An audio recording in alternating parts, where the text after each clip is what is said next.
ningependa tufahamu depression ni nini. Kwa uelewa wangu, depression ni hali ya kiafya inayompata mtu kukosa hamu ya kuweza kufanya mambo anayoyapenda. Ni hali ya huzuni inayomtia kuweza kumfanya huyo mtu kushindwa kufanya mambo anayoyapenda, huzuni ya muda mrefu, kujikataa, kukata tamaa.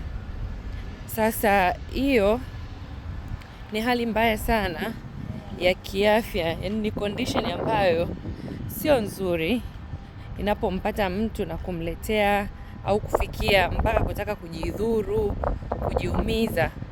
So kwa kawaida depression sio kitu kizuri kabisa, na kama mtu unaweza ni kuweza kupambana, kuweza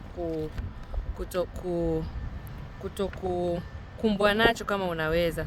Msongo wa mawazo sio kitu kizuri kabisa, ambayo inapelekea kupata mental problems sometimes, na depression it's really inaua. Hivyo basi tujitahidi sana kuelewa hiki kitu na kuweza kutafuta namna ya kuweza kuondokana nacho. Ningependa kuwapatia dalili chache ambazo zinaweza zikasababisha wewe kuweza kujua kwamba unaweza ukawa unakumbwa na hiyo tatizo, ama limesha kukuta, ama zile sign zitakazoweza kusababisha wewe kukupelekea kupata tatizo la depression. Moja ni huzuni ya kudumu ambayo inaweza ikampata mtu kwa muda mrefu. Hiyo huzuni inategemea ni vitu gani ulikuwa unatamani kuvikamilisha kwenye maisha yako, na kwa sababu hiyo, kutokana na kwamba ulikuwa kuna vitu unatamani kuvikamilisha kwenye maisha yako na haujafanikiwa, sasa ile huzuni ya muda mrefu inaweza ikakusababisha wewe kuweza kupata depression. Kukosa uwezo wa kufikiri, yaani inafikia mahala unapata changamoto, unachanganyikiwa mpaka uwezo wako wa kufikiri unakuwa uko duni. Hiyo nayo ni dalili mojawapo ya kuweza kutambua ya kwamba depression inakunyemelea. Lakini lingine, kukosa hamu ya kula, hiyo nayo inaweza ikawa ni sababu mojawapo au dalili mojawapo inaweza kusababisha kuweza kujua ya kwamba labda depression inaweza ikawa inakunyemelea.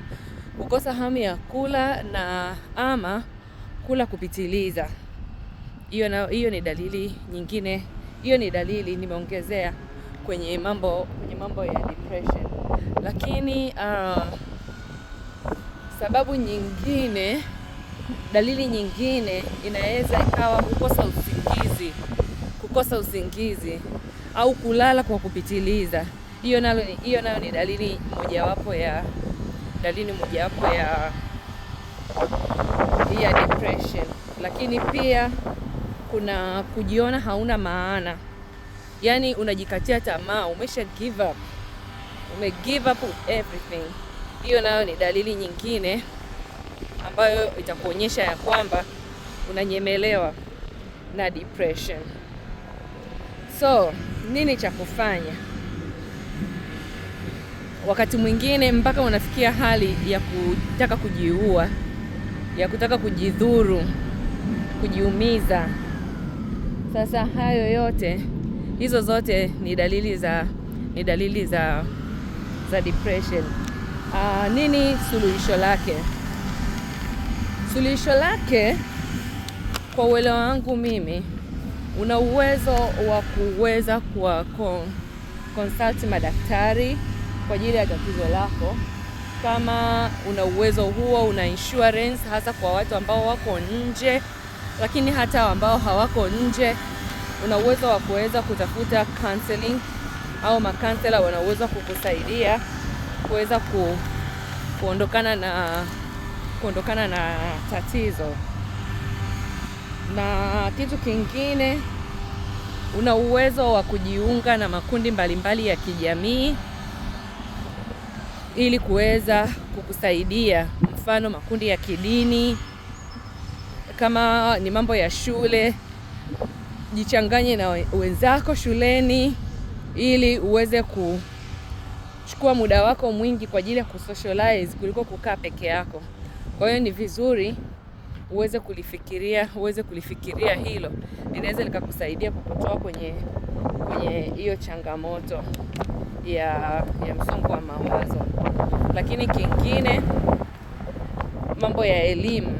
Kama ukiona inashindikana kabisa, vitu vingine vitu unajaribu haviwezekaniki, jaribu pia kuisoma ukaifahamu, na baada ya kujua utaweza kupata vitu viwili vitatu ambavyo vinaweza vikakusaidia kuweza kuondokana na hilo tatizo la msongo wa mawazo. Kitu kingine ambacho ningependa watu wakifahamu ni changamoto gani za kiakili ambazo zinawapata watu wengi ambao wako nje ya nchi kama immigrant. Hiki kitu nikitamani pia tujifunze leo.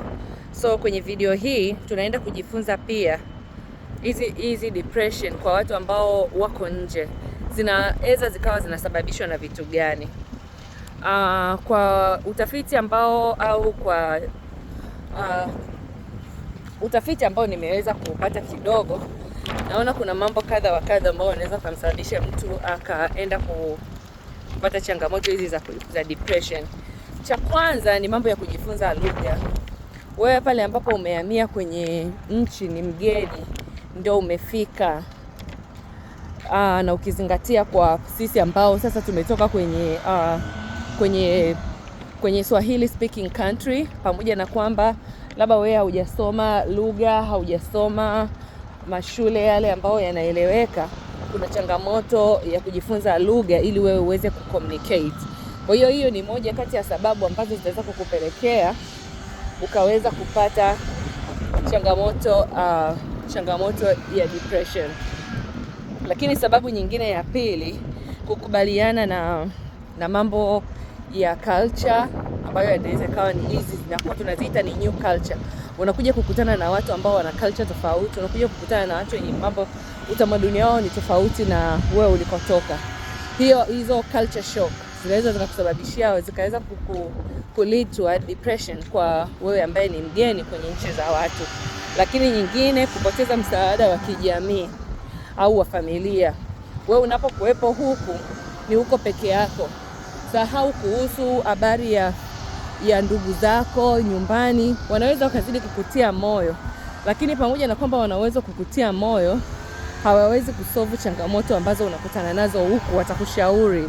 So wakati mwingine wewe unachokutana nacho huku ni kigumu sana, kana kwamba unahisi kwamba umetengwa, unajihisi uko peke yako, lakini kiukweli ni kwamba watu labda wako pamoja na wewe, ila wewe unachokipitia kweli kikawa unachokipitia ni kigumu, ukahisi kutengwa na jamii, kutengwa na familia yako.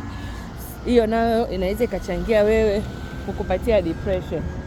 Sababu nyingine kwa watu ambao wako nje wanaokutana nayo, inaweza ikawasababisha wao kupata changamoto kama hii, ni mambo ya unyanyasaji na ubaguzi wa rangi. Kwa hiyo wewe kama tu mtu mweusi na umekuja huku kwa ajili ya kujitafuta, kuna vitu vya design hiyo vinatokea, ubaguzi ni mkubwa, umekuja hukutegemea kama iko hivyo. Kwa hiyo hali pia ya ubaguzi inaweza kukusababishia wewe kupata msongo wa mawazo, au ikakupelekea wewe kuweza kupata hiyo depression kutokana na ubaguzi. Unajihisi umetengwa, unajihisi yani huwezi kucommunicate, hauna marafiki, hauna ndugu. Sasa hayo yote yanasababisha wewe kujiona kama hauna thamani, kujiona kwamba ndoto zako haziwezi zikawa zinakamilika, ama iwe ni familia, iwe ni watoto, hauwezi kuzungumza kama wale wenyeji wanavyozungumza lugha zao au wanavyoongea, unakosa ile confidence ya kuongea. Kwa hiyo yote inaweza ikawa ukajihisi uko peke yako na ikachangia wewe kuweza kupata hizo changamoto ya depression. Lakini kuna kitu kingine, mambo ya hali ya hewa vile. Hali ya hewa wakati mwingine inakusababisha uweze kuwa ndani tu, kutokana na kwamba inakuwa kazi wewe kuweza kukopa kutokana na mazingira. Kwa hiyo wakati labda wa baridi, umekuja kipindi msimu ambao ndio huo mgumu, kwa hiyo kwa namna moja au nyingine inaweza ikalead to hadi hiyo changamoto ya afya. Lakini mambo mengine ni kama changamoto zingine ni mambo ya kiuchumi. Mambo ya kiuchumi kivipi? Taelezea hiyo kidogo katika perspective zifuatazo. Mambo ya kiuchumi nayo yanaweza kachangia hiyo hali. Kwa vipi? Unakuja wewe kama immigrant, vitu vingi vinakuwa ni vigumu wewe kuweza kupata. So for that case, hata pia ajira, wale wanaokupatia kitu cha kuweza kufanya, wanakulipa pesa ndogo sana, ambayo kwa namna moja au nyingine inakuwa ngumu wewe kuweza kulipa bili zako, kuweza kusettle yourself. Kwa hiyo nayo ni sababu nyingine mojawapo ambayo inaweza kukusababisha wewe kukumbana na tatizo labda la depression. Utashindwa kuweza kupata pesa za kujitosheleza ili kuweza kukata labda bima ya afya endapo unahitaji matibabu, unashindwa kulipa na vitu kama hivyo. Kwa hiyo vitaweza kukupelekea changamoto kubwa sana. Kwa hiyo unatakiwa ujifunze namna gani ya kuweza kukabiliana nayo. Lakini kuna mambo mengine ya kiafya. Haya mambo ni mambo ya changamoto za upweke. Changamoto za upweke nazo zinaweza zikachangia kwa kiwango kikubwa sana wewe kama immigrant kuweza kupata au kukumbana na hii shida ya msongo wa mawazo au depression, lead to your mental problems. Kutokana na nini basi? Unajikuta uko peke yako, huwezi kuchangamana, huwezi kwenda kokote, hauna familia, hauna marafiki. Sasa ule upweke inaweza kukusababishia tatizo kubwa sana kwenye akili yako. Jambo lingine, tipsi nyingine ni kwenye upande wa hizo legal issues. Mara nyingi legal issues nazo zinachangia sana kuwapatia watu swala au kuwapelekea watu kupata hiyo changamoto ya depression, kutokana na kwamba haujui hatima ya immigration status yako, lini itafanikiwa, lini mambo yako yatakaa sawa. Kwa hiyo kwa wakati huu ambao unapambana kufikiria na vitu kama hivyo, vinaweza kukusababisha wewe kuweza kukumbana na tatizo hilo la kiakili, ikakuletea shida. Kwa hivyo ushauri wangu ni kwamba sisi kama immigrants ambao tuko kwenye haya manchi ya watu, tujifunze sana namna ya kuweza kuchangamana na watu, kuongea na watu kwa ajili ya kuweza kusaidiana, kupeana support kwenye vile vitu ambavyo ni vigumu. Wale ambao kidogo wana uzoefu, wameshakaa hapa muda mrefu, wawe tayari kuwasaidia wale wanaokuwa wanakuja ni wageni, kuchukulia hivi vitu kama ni vya kawaida na kila mtu amekutana navyo. Mwisho wa siku sio vitu ambavyo vitadumu kwenye maisha yako kwa muda mrefu. Itafikia mahala